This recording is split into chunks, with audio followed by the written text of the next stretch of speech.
Hello दोस्तों। आज हम जिस टॉपिक के बारे में बात करने जा रहे हैं वो भारत के हर कॉमिक बुक फैन या रीडर के मन में कभी ना कभी जरूर रहा है। अगर हम बात करें 90s के दौर की, जब इंडियन कॉमिक बुक्स स्पेशली राज कॉमिक्स अपने गोल्डन एज से गुजर रहा था, तब ये टॉपिक हर पाठक के मन में होता था और हम सभी अपने दोस्तों से इस बारे में बात किया करते थे।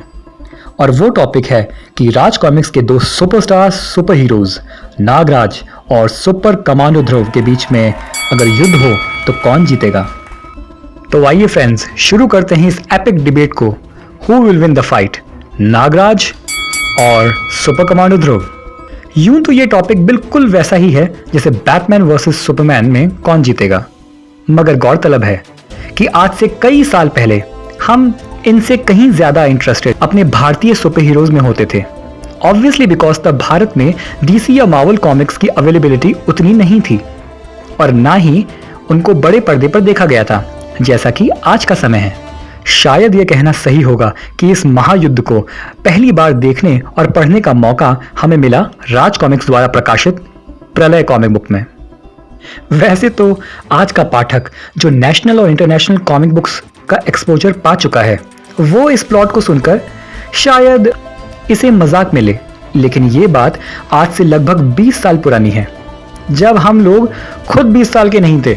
मुझे बहुत अच्छे से याद है, जहां जहां कॉमिक बुक पढ़ी जाती थी वहां वहां बच्चों के विचारों में प्रलय आ रखी थी। हर कोई एक्साइटेड था इस महायुद्ध को देखने और पढ़ने के लिए। हमारे स्कूल के इंटरवल का टाइम इस डिस्कशन में ही निकलता था।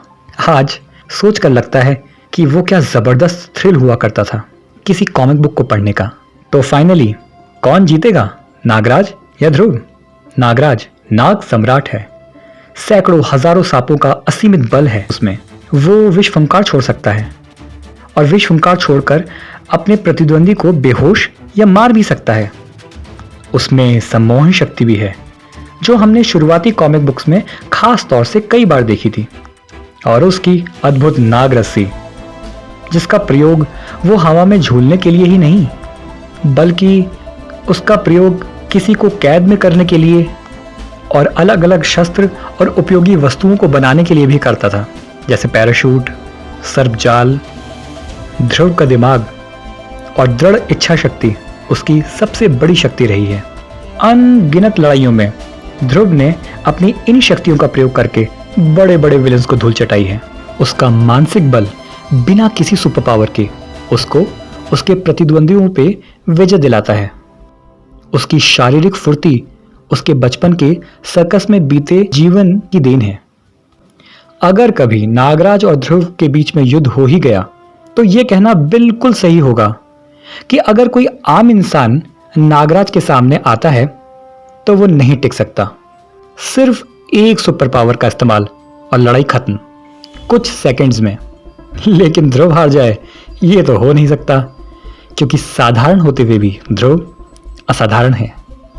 हमेशा की तरह ध्रुव अपने आसपास की वस्तुओं को ही अपना शस्त्र या ढाल बना लेता है। ध्रुव की कॉमिक बुक्स की ये खासियत हमेशा से रही है कि उनमें वैज्ञानिक सिद्धांतों का प्रयोग भी दिखाया जाता है। अगर दोनों की वन ऑन वन लड़ाई होती है तो नागराज निसंदेह ध्रुव पर भारी तो पड़ सकता है, शायद कुछ समय के लिए उसे बंदी भी बना ले।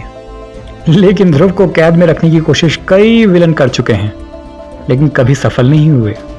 हालांकि ये कहना तो ठीक नहीं होगा कि नागराज सिर्फ और सिर्फ अपनी सुपर पावर्स का इस्तेमाल करके ही जीत सकता है। हमें ये बात बिल्कुल नहीं भूलनी चाहिए कि कई कॉमिक बुक्स में ध्रुव को अपना प्लान एग्जीक्यूट करने के लिए नागराज की ही शक्तियों की जरूरत पड़ी है। बल और बुद्धि जहां मिल जाए वहां तो विजय होती ही होती है। लेकिन फिलहाल ये वीडियो इन दोनों की अच्छाई और दोस्ती के बारे में नहीं बल्कि इन दोनों के युद्ध के बारे में है। अंत में मैं सिर्फ यही कहना चाहूंगा कि ये दोनों ही सुपर हीरोज हैं। ये दोनों केवल सच्चाई के साथ नहीं बल्कि अच्छाई के साथ भी हैं। हर कॉमिक बुक रीडर अपनी फेवरेट सुपर हीरो को जिताना चाहता है।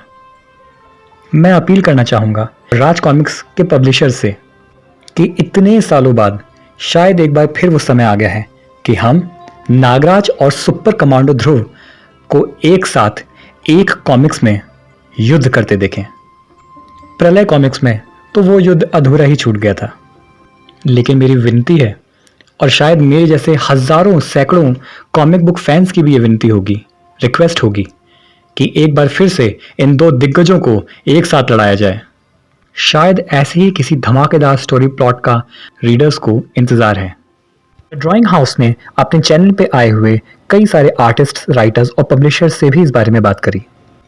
रामायण के comic book writer Vijendra Mohanty ji ने अपना वोट ध्रुव को दिया। वहीं दूसरी तरफ तदम ग्यादू ने नागराज को। उनका सीधा साधा कहना है कि comic books are meant for entertainment. बहुत ज़्यादा लॉजिकल होना उतना ज़रूरी नहीं है। और वहीं दूसरी तरफ बुल्सआई प्रेस के ओनर और पब्लिशर रवि राजा आहूजा जी ने अपना वोट सुपर कमांडो ध्रुव को ही दिया। अपने तेज दिमाग के जरिए ध्रुव किसी को भी उलझा सकता है, नागराज को भी।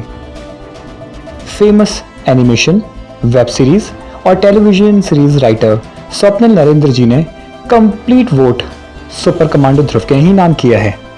उनका क्लियर एंड कट कहना है, सुपर कमांडो ध्रुव के पास नागराज को हराने के एक नहीं 100 तरीके होंगे। और वहीं दूसरी तरफ ललित कुमार शर्मा जी ने कहा, जीतेगा नागराज ही, नो क्वेश्चंस, नो आर्ग्यूमेंट्स। उम्मीद करता हूं कि आपको ये वीडियो अच्छी लगी होगी। अपने कमेंट्स आप कमेंट बॉक्स में ज़रूर दीजिए कि आपके हिसाब से कौन जीतना चाहिए, नागराज या सुपर कमांडो ध्रुव। धन्यवाद।